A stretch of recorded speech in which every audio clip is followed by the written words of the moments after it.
Bismillahirrahmanirrahim. Hai, Assalamualaikum warahmatullahi wabarakatuh dan salam sejahtera. Bertemu kembali dengan Cikgu Man untuk hari ini mata pelajaran Pendidikan Kesihatan tahun 5. Cikgu harap semua sihatlah di rumah, sihat sejahtera.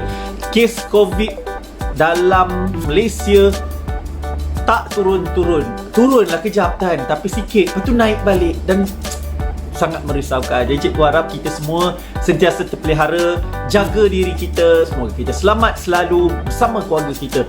Cikgu harap sangat kita dapat menjaga diri kita, ikut SOP yang ditetapkan, tak susah pun. Kita duduk di rumah, keluar bila perlu, dan ikut je peraturan, insya-Allah.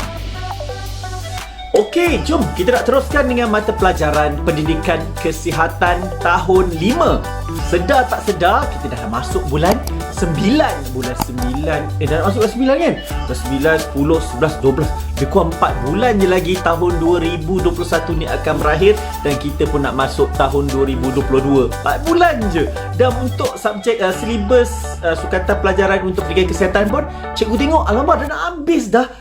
Jadi apa kita nak buat selepas ni? InsyaAllah cikgu juga akan terus berkongsi dengan video-video berkaitan dengan pendidikan kesihatan. Mungkin kita akan ulang kaji dan kita dapatkan maklumat-maklumat tambahan. Okey, alright, untuk hari ni kita nak pergi kepada unit 13. Satu tajuk yang cikgu rasa sangat penting. Bukan cikgu rasa, memang sangat penting, sangat-sangat penting untuk kamu. Kerana tajuk ini perlu diberi perhatian oleh semua orang, iaitu elakkan kemalangan. Okey, kemalangan macam mana?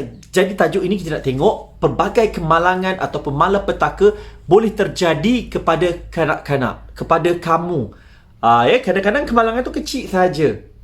Contoh kamu berlari, terjatuh dan sebagainya. Malah ada juga kes kemalangan besar yang melibatkan kanak-kanak yang mendapat liputan surat khabar dan perhatian rakyat Malaysia. Nanti cikgu akan share kejap lagi. Apakah antara kemalangan-kemalangan yang boleh berlaku walaupun kita ada di rumah sahaja, perlu kita elakkan. Okey, jom kita nak tengok pada muka surat 101 buku teks. Okey, seperti biasa, bahan-bahan yang cikgu gunakan semuanya dipetik daripada buku teks Pendidikan Kesihatan tahun 5. Cikgu gunakan semua daripada buku teks dan cikgu tambahkanlah dengan bahan-bahan sokongan yang cikgu perolehi. Okey, pada muka surat 13, muka surat pada unit 13, muka surat 101, bukan muka surat 13. Unit 13, elakkan kemalangan ni. Jom kita baca apa yang ada kat atas tu dulu. Okey, kemalangan kecil sering berlaku dalam kehidupan harian jika kita tidak berhati-hati. Teliti gambar di bawah dan ceritakan jenis kecederaan tersebut. Okey, jom kita tengok gambar yang pertama. Gambar pertama tu ada seorang budak ni, dia bersama dengan sahabat dia sedang jogging kot. Cikgu rasa jogging lah kan? Cikgu rasa jogging, ya betul. Kemudian apakah kemalangan yang berlaku tu? Dia terduduk tu, dia tengah betulkan apa? Kaki dia. Rupanya ada luka.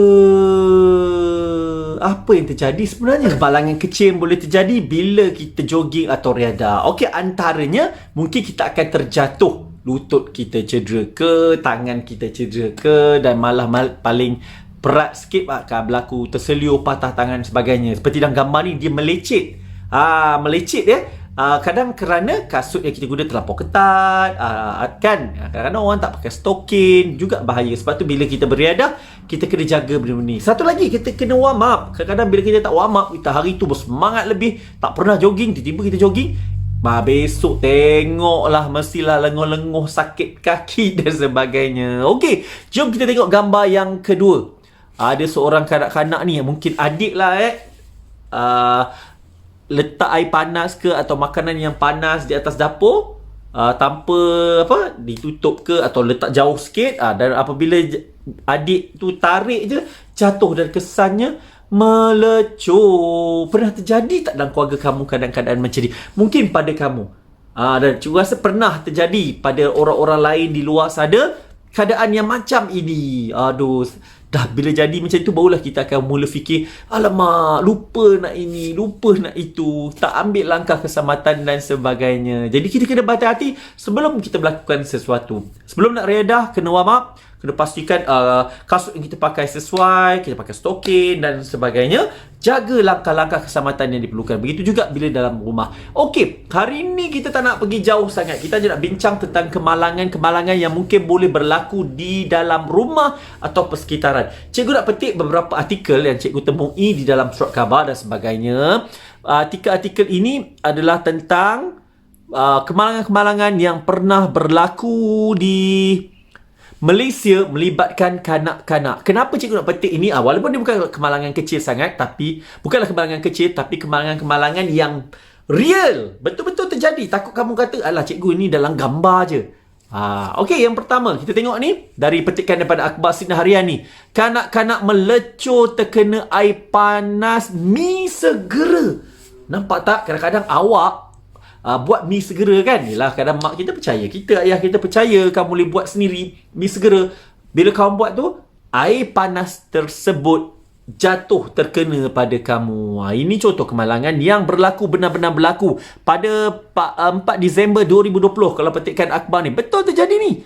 Melecur pada bahagian bawah mata kiri, bahu dan leher selepas terkena air panas di rumahnya di masjid baru semalam. Kita doa agar kita dapat lindungi kejadian ini terjadi pada keluarga kita. Kes yang kedua, terkena air panas. Seorang pembaca berita, selebriti, pengacara di RTM, bukan pembaca berita, pengacara di RTM ni, anak dia pun terkena air panas. Ini kes yang seterusnya kita ada lagi. Cikgu share juga kat sini. Bayi melecur dimandikan air panas, air yang terlampau panas. Itu sebab tu kita kena test dulu. Ini contoh kemalangan-kemalangan boleh terjadi. Kanak-kanak maut tertusuk pisau. Aduh, ya Allah, Tuhanku, takutnya. Pisau di rumah kita tu kan. Ini bukan kemalangan kecil lah ni. Ini kemalangan besar ni. Pisau-pisau di dapur. Kena pastikan kamu tengok. Beritahu mak ayah kamu. Pisau tu letak di tempat yang selamat. Jangan letak je atas meja atau di mana-mana. Kadang-kadang adik kita, dia tak tahu pun. Terutama yang kecil-kecil 2 tahun kan. Dia tengok, dia ambil benda tu. Allahu Akbar. Okey, ada lagi satu kes. Ni kes pun sama. Kes ini agak viral ya. Kanak-kanak maut tertusuk pisau di dada. Ini pada hari dia nak kemalangan menunjukkan gambar ni menunjukkan gambar mangsa yang maut akibat tertusuk pisau pada malam sambutan Deepavali. Kesiannya. Dia nak sambut Deepavali, malam tu tertusuk pisau. Ada, kamu boleh cari artikel-artikel ini. Seterusnya, susu permintaan terakhir anak sebelum tertusuk pisau. Tengok tak, banyak kes ni. Aduh, seterusnya, bukan setakat itu saja, ada satu kes yang melibatkan kanak-kanak maut tercekik buah mangga. Buah tercekik. Kena hati-hati. Kadang-kadang bila kita potong mangga sebagainya besar-besar kan, bila kanak-kanak nak makan, dia kena potong kecil sikit. Cikgu takut lah benda-benda macam ni kadang kalau terjadi. Ini ada lagi. Kanak-kanak lelaki 3 tahun meninggal dunia tercekik rambutan. Makan pun bahaya ya. Kena pastikan makan dengan betul. Kalau kamu ada adik yang mak kamu suruh kamu suap adik kamu makan, pastikan kamu suap. Janganlah penuh satu sudu tu. Kamu suap adik makan. Jangan macam tu. Suap mengikut kuantiti yang paling sesuai untuk umur dia. Mulut dia kecil. Takkanlah kamu nak sumbat banyak-banyak kan. Jadi nak makan dan sebagainya, kena hati-hatilah yang terjadi. Selain itu, apa lagi terjadi? Ini dia, kanak-kanak maut. Kanak-kanak maut kena renjatan elektrik. Ini tak siap cikgu, kanak ni main kat padang. Dia punya layang-layang kot. Dia selamatkan layang dia, terkena renjatan elektrik. Ini ada satu lagi kes. Kanak-kanak parah terjatuh dari tingkat 4 kepada siapa yang tinggal di rumah, flat, apartmen dan sebagainya. Kanak-kanak perempuan cedera parah terjatuh dari tingkat 4. Selalu dengar berita-berita macam ni kan. Jadi kita nak cuba elakkan sama-sama. Kanak-kanak perempuan cedera parah ya. Ini tadi. Ada lagi. Kanak-kanak maut jatuh tingkat 15. Allah Akbar. Kau bayang yang tingkat 15 tinggi mana? Sekolah kita 3 tingkat je. Tinggi dah kan? Kalau jatuh tu pun cikgu rasa Allah. Cikgu selalu risau sebenarnya bila kamu di sekolah tu. Kalau di tingkat 3 tu, dia kadang-kadang murid ni dia suka duduk kat atas, suka jenguk ke bawah. Allah Akbar, takutnya. Kamu tak takut ke? Kan? Jadi kena jaga je.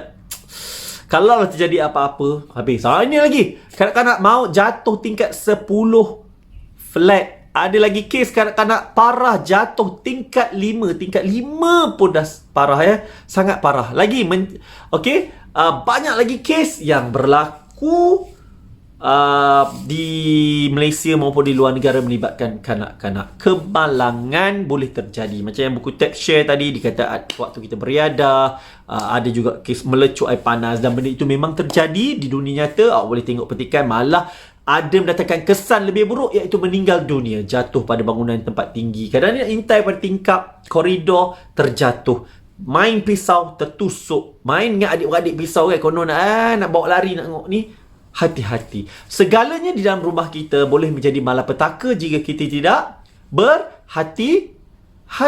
Jadi kita kena berhati-hati. Berlari dalam rumah pun kadang-kadang tempat yang sempit, kita berlari main, kita boleh terseradung dan jatuh. Bayangkan, semua itu boleh terjadi. Jadi, hari ini yang kita bincangkan, kita sembang hanyalah berkaitan dengan kemalangan-kemalangan yang terjadi kalangan kanak-kanak. Mungkin di bawah ruangan komen, kamu boleh tulis lagi pengalaman kamu ataupun kamu pernah dengar cerita kemalangan yang terjadi di rumah ataupun di luar melibatkan kanak-kanak. Dia tak payah kemalangan yang macam kereta, langgar kereta dan sebagainya. Itu pun terjadi juga bila kita tidak berhati-hati, pandang kiri dan kanan. Bila melintas, itu sebab tu kena ada tu, pandang kiri kanan dia nak melintas.